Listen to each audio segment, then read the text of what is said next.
And then our next panelist is Caroline Brooks from the Hindu ISKCON community. You tell us a little bit about yourself and a little bit about Hindus. For those of you who aren't familiar with ISKCON, the International Society for Krishna Consciousness, otherwise known as the Hare Krishnas. So if that gives you any idea. Yes, I am a PhD student at East Carolina University, and what I study is completely unrelated to my religion. I study U.S. military video games. And I had to talk to an ethicist of my religion because, you know, is that considered kosher or okay? I mean, you know, studying military video games and, you know, then practicing religion. And I was told that actually, if you work for the Department of Defense, it's the Department of Defense. It's no longer the War Department, so it's okay. But basically, the Hare Krishnas believe in basically that we are not this body, that we are a spirit soul, that this body is just you know, a temporary shell. And many of the teachings that we follow are written in Sanskrit, where the language that all the other Indo-European languages originate from.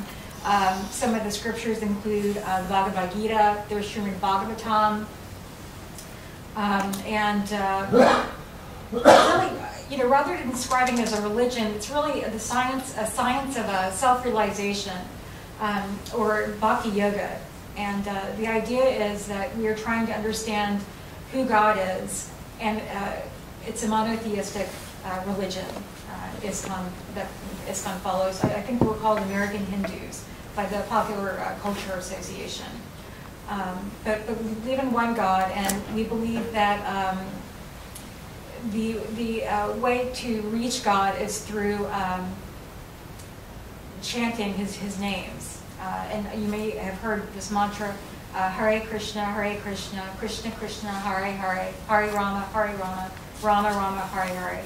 And we chant this mantra probably 2.5 hours a day on some beads. Like, if anyone's Catholic here, you're familiar with the rosary beads that Catholics use.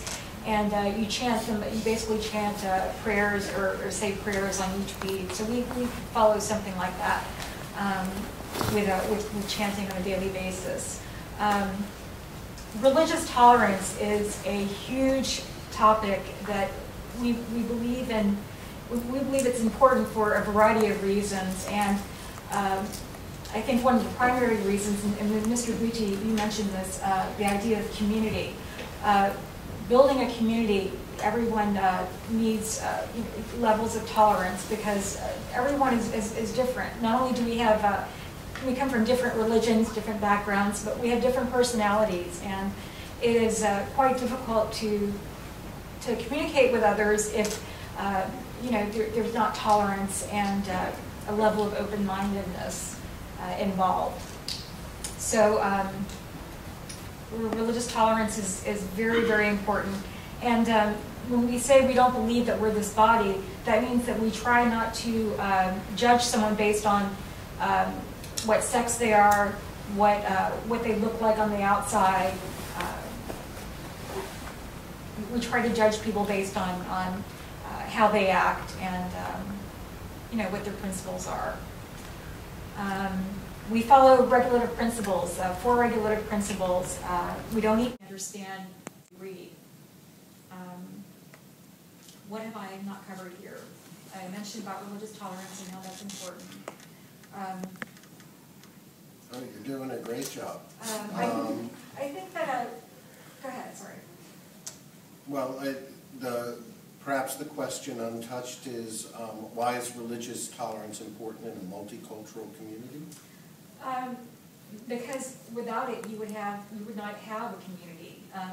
With people coming from so many different backgrounds, you have to have just a basic level of goodwill and openness. Otherwise, there's no communication, and your multinational community would be comprised of just, you know, a single community that, you know, excluded everyone else. You can't have a multicultural community without religious tolerance. And one thing I've noticed about Hattiesburg, I'm from New Orleans originally. I'm not from this area, but I've noticed that first of all, the university, the university here is very open-minded and obviously very religiously tolerant. We even have this sort of forum available. It's pretty impressive.